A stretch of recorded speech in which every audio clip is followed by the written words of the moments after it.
So I'm not just happy that we're here. I made it happen, but now I'm focused on winning. I don't care about just making it a big fight. It's great that it's a huge fight, but I'm here to win. And I promise you, I got the heart, I got determination you've never seen before. I knocked out Fonseca in 1 round with what? A left hook. It's just blessed by God. Don't be mad. The left hook's blessed by God. I know you angry. I know you mad, but it's okay. Maybe all I need is a left hook. Maybe that's all it's gonna take. The fight between Gervonta Davis and Ryan Garcia is getting closer by the hour. The eternal rivals have already met face to face and had a stare down. Flash has already stated that he is not afraid of the champion and will knock him out at the start. But does he really have any idea what awaits him? Gervonta is one of the most versatile and technically equipped boxers in the lightweight division, and his style will be a serious challenge for everyone. What is so special about him? Let's find out. Friends, today's video will be a breakdown of Gervonta Davis' technique. Please don't forget to like, leave a forward comment, and subscribe so you never miss a new video. And here we go. Early Gervonta. Before we talk about all the pitfall of Gervonta's southpaw stance, it's worth making it clear that the world has seen two completely different boxers over the course of the Tank's appearances in the ring. These versions of Davis I will conventionally call early and late. Before we talk about the modern style of the American, we just have to look at the early Gervonta. There are definitely similarities between the two versions, but first let's talk about the two main differences, and the biggest of them is the combat philosophy. The game plan of the early Gervonta was that he always crushed his opponents, absolutely always. He didn't care about size, speed or technique, he just proved his nickname, and like a tank he demolished every obstacle in his way. It is not easy to work as the first number. Only someone who has complete confidence in his abilities and isn't afraid to miss can do it. That perfectly describes Davis. Often you could see how he, well aware that he would run into a counterattack, preferred to bite his mouth guard tightly and move on, and then immediately drop his sledgehammer on the opponent's head. Getting punched right in the face was not the best tactic, although, you know, given the punching power and strength of the Baltimorean's jaw, this approach not only took place, but it worked successfully all the time. The second notable difference between the early and the late is the hand defense. For a long time, the Tank neglected the block to protect his head and body, relying solely on body movements and dodges. In his fight, even with top opposition, you could often see a rather low defense, barely reaching his chin. This hand position created the illusion that Davis's jaw was open, and by leaning forward slightly, it could be hooked. The Baltimoreans' opponents fell for this trick and threw a reckless punch, which they paid for with stars out of their eyes after a missed hook or uppercut. And even if somebody hit the target, he still didn't wobble the champion and got his double portion of punches back. Transition. Once we understand the difference between the two versions of Davis, we can now look at his modern style and understand how the transition occurred. The most important thing to deal with is the question, is Gervonta as scary knockout artist as he is said to be? Both yes and no. At first, such a statement may seem strange, but let's look into it further. Tank definitely has a natural punching power, which coupled with his arsenal of skills is fully disclosed and allows him to do scary things. There's a reason why Davis has 26 KOs in 28 fights, right? But at the same time, there's no way Davis is a genetic freak, knocking everybody out with a single punch. Often, it takes a lot for Gervonta to find his knockout. For example, in his fight with Leo Santa Cruz, the Tank punched the Mexican with supercharged body punches throughout the fight. From the outside, the punches seemed so heavy you could dig sand pits with them, but in reality, Cruz never once showed any discomfort from the particular hits, let alone knockdowns. In his previous fights, though, Davis repeatedly hurt his opponent's body, knocking down many without a problem. Even in his previous fight, which was his debut at lightweight, he knocked down sturdy Cuban Yuriorkis Gamboa with a body punch. And there are a lot of similar examples beside his performance against Santa Cruz, but they all have the same meaning. Gervonta certainly hits harder and tougher than others, but he needs time and space to prepare the right punch, which can be used to knock out. At the same time, because of his reputation and aggression, the Tank many times gained an advantage over his opponents even before the fight, which was an important part of his game plan. The fact that this guy could cut down with every touch was very much on the minds of his opponents, and many of those who fought the Baltimorean were frightened before they came out. So they could not show their level and were too restrained, which led to their knockout anyway. Almost all of Gervonta's opponents faced this kind of mental pressure, but the first one who could overcome it was the previously mentioned Leo Santa Cruz. He gave the Tank one of the toughest fights of his career and fought him bone to bone for 6 rounds. The Mexican was coming forward, initiating pressure and making his opponent feel uncomfortable. The former champion failed to bring his plan to a logical conclusion, and he was knocked out by an uppercut, which he had already eaten a lot, but the seed was sown, and in his next fight, Davis no longer looked like such a monster as before. Mario Barrios took his cue from Cruz, and with even more refinement of his game plan against the Tank, boxed him gently but at the same time actively for most of the allocated time and took more than half of the rounds. It finally became clear to Davis that something needed to change in his approach to fighting, and he approached the matter radically. Long range and footwork. Thus, the world saw the birth of a new style which the Tank first revealed to the fans in a fight with the Mexican Isaac Cruz, but most vividly succeeded the demonstration on the self-righteous chatterbox Roland Romero. The standard game plan of the champion has undergone serious changes, which we will now talk more about. The work tactics is immediately striking to the eye. The ideology of the first number is no longer at the forefront of Davis's mind. Now he's more like a counterpuncher. He is not afraid to give up the middle of the ring and go to the ropes because he knows that he is in no danger there. Every now and then, the champion shoots out with an attack and reclaims a huge chunk of territory, and then begins slowly retreating back to the ropes only to repeat the trick again. To put it simply, Gervonta has become second number with unclassical swooping attacks on his opponent. In fact, this kind of fighting is somewhat reminiscent of the hands-down technique that Davis used before. He creates the appearance of being defenseless and stiff, and then fires with a heavy serve precisely on the target and backs off again. Along with moving the focus to the second number, Gervonta has let a lot of skill points to develop the footwork. You can't say that early Davis looked wacky with his footwork, but most of his parries and dodges were based on his natural speed and reaction. And those qualities are at some cosmic level.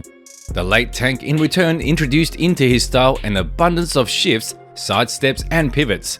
In his fight with Romero, he showed a filigree execution of these techniques during the whole fight. Now, Gervonta also puts a lot more emphasis on his upper block. He doesn't let anyone else punch him, he doesn't risk it. He prefers to wait it out for a while and then respond with a punch.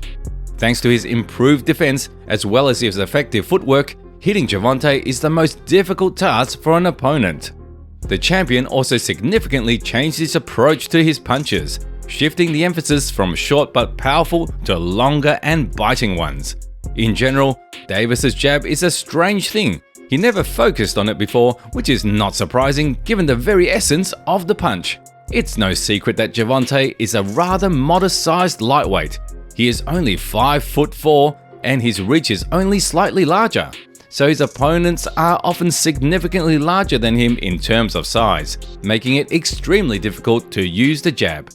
This jab often acted as a kind of feint, with which you can go into the native close range and already taunt your opponent from there. At least that's how it was before. Now the American often shoots a jab and measures the distance to the target with it. We can say that the jab is now at the head of the corner. Through his jab, Davis develops all his combinations, including numerous 1-2s, which, by the way, also multiplied only in recent years. Gervonta's 1-2 is very powerful and heavy, and sometimes it seems that it is enough to work successfully at a distance. Short and middle distance. But the champion does not only work from afar, his striking power still lurks most of all in the close and middle range. On top of everything else, Gervonta delights us with a plethora of hooks.